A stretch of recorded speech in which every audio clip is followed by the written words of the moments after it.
আমি এই পাতুরি পাঙ্গাস মাছ দিয়ে আর কচু পাতা দিয়ে তৈরি করব। তার জন্য আমি পাঙ্গাস মাছগুলো ভাজতে বসিয়ে দিয়েছি, আর এই ফাঁকে আমি গিয়েছি কচুর পাতা তোলার জন্য। এটা আমাদের জমি, এগুলো কলা গাছ লাগানো হয়েছে। এর ভিতরও দেখুন কত সুন্দর সুন্দর কচু হয়ে রয়েছে। যেহেতু আমি কচুর পাতুরি তৈরি করব, এর জন্য কচি কচি পাতাগুলো আমি নিব, ছোট ছোট পাতাগুলো। আজকে বৃষ্টি হয়েছিল, তাই বৃষ্টির পানি পড়ে রয়েছে কচু পাতার উপরে।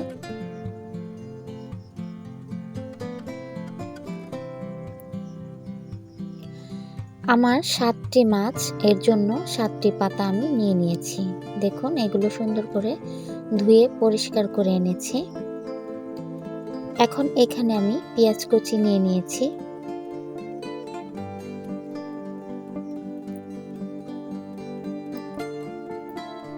আর রসুন মানে আস্তে আস্তে ছিলে নিয়েছি। আর কাঁচামরিচ স্বাদ মতো, আদা রসুন বাটা। আর এখানে কিন্তু আমি আমের আচার ব্যবহার করেছি, স্বাদ মতো লবণ। আমের আচারটা দিলে কিন্তু খেতে খুবই ভালো লাগে। আর 1 চা চামচ হলুদের গুঁড়া আর কয়েকটি জিরে। আর এই রেসিপিটি আমি সরষের তেল দিয়ে তৈরি করব, তাই আমি সরষের তেল দিয়ে দিয়েছি। এখন সব উপকরণগুলো ভালো করে মেখে নেব।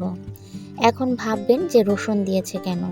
যেহেতু এটা আমি কচুর পাতা দিয়ে তৈরি করছি, এর জন্য আমি আস্ত রসুনটি ব্যবহার করেছি। আর যে কোনো পাতুরি যদি রান্না করেন, আস্ত রসুন এইভাবে দিলে রসুনের কিন্তু খুব সুন্দর একটি ঘ্রাণ আসে আর খেতে ভালো লাগে। আর আচারটি দিয়েছি, আচারটি দিলে আমার কাছে অনেক ভালো লাগে। আপনারা যদি আচার দিয়ে পছন্দ না করেন, স্কিপ করতে পারেন। আচার দিয়ে কিন্তু খুবই ভালো লাগে, আমের আচার বা যে কোনো আচার যদি পাতুরির মধ্যে দেওয়া হয়। এখানে কিন্তু পাঙ্গাস মাছগুলো আমি ভেজে নিয়েছি। যেহেতু আমি পাঙ্গাস মাছ দিয়ে আমি পাতুরি তৈরি করব, এর জন্য ভেজে নিয়েছি, কাঁচা নিইনি। অন্য কোনো মাছ যদি হয় তাহলে না ভাজলেও চলে। এখন আমি একটি কচুর পাতা নিয়ে নিয়েছি, এর মধ্যে ভালো করে লেপটিয়ে দিয়ে দেব।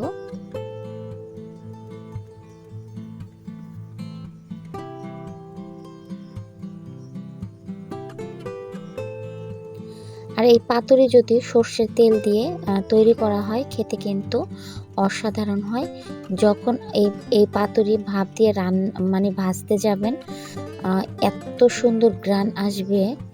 আর দেখুন এই কচুর পাতাটা কিন্তু কোনো বান্ধার প্রয়োজনও পড়বে না, এইভাবেই কিন্তু বসিয়ে দিব আমি। যেহেতু কচুর পাতা কিন্তু খুব নরমযুক্ত হয়, এটা দেওয়ার সাথে সাথে কিন্তু নরম হয়ে যাবে। এই যে দেখুন এভাবে করে সবগুলো আমি তৈরি করে নেব। আরও একটি নিয়ে নিয়েছি।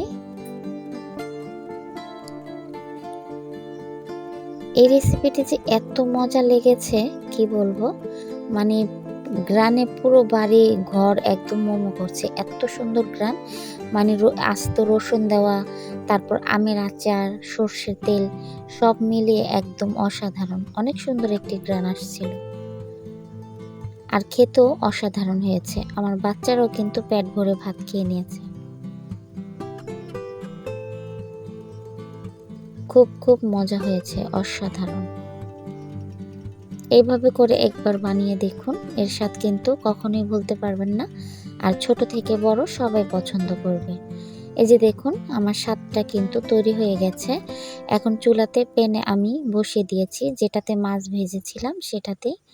এখন আমি ঢেকে দিব একদম লো হিটে, যাতে পেঁয়াজ আর রসুনগুলো সিদ্ধ হয়ে যায়। আমার কিন্তু এক পিঠ হয়ে গেছে, দেখুন তেল বের হয়ে গেছে কিন্তু। পাঙ্গাস মাছে যেহেতু তেল থাকে অনেক, এর জন্য উল্টিয়ে পাল্টিয়ে এভাবে করে কিন্তু ভেজে নেব।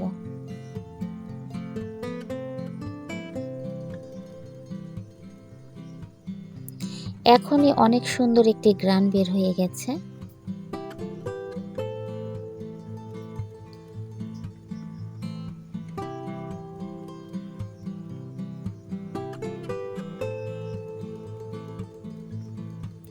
যেহেতু এটা আমি বেঁধে দিইনি তাই একটা দুটো এরকমভাবে খুলে গেছে, এতে সমস্যা নেই।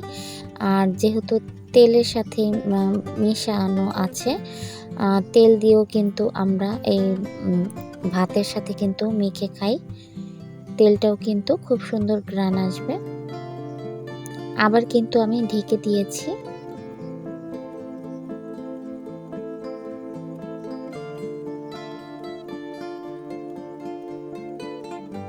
আবার উল্টিয়ে দিব আমি আরেক পিঠ। এইভাবে উল্টিয়ে পাল্টিয়ে আমি ভেজে নিব। যেহেতু কচুর পাতাটা কিন্তু খুবই নরমযুক্ত, এর জন্য কিন্তু এরকম ভেঙে যাচ্ছে। এতে কোনো সমস্যা হবে না, কিন্তু খেতে কিন্তু খুবই মজাদার হয়েছে। পেঁয়াজটিও একটু ভাজা ভাজা হয়েছিল, আর রসুনের আচারের একটি ঘ্রাণ বের হয়ে গেছে, অসাধারণ একটি ঘ্রাণ সর্ষের তেলের। এত মজা হয়েছে, খাসির মাংস গরুর মাংসকেও হার মানিয়ে দিয়েছে এই পাঙ্গাস মাছ, এত মজাদার হয়েছে। আচারটা দেওয়ার কারণে কিন্তু পাঙ্গাস মাছের একটি গন্ধ থাকে, সেই গন্ধ ভাবটা আর কিন্তু নেই। খুব সুন্দর একটি আচারের ঘ্রাণও চলে এসেছে।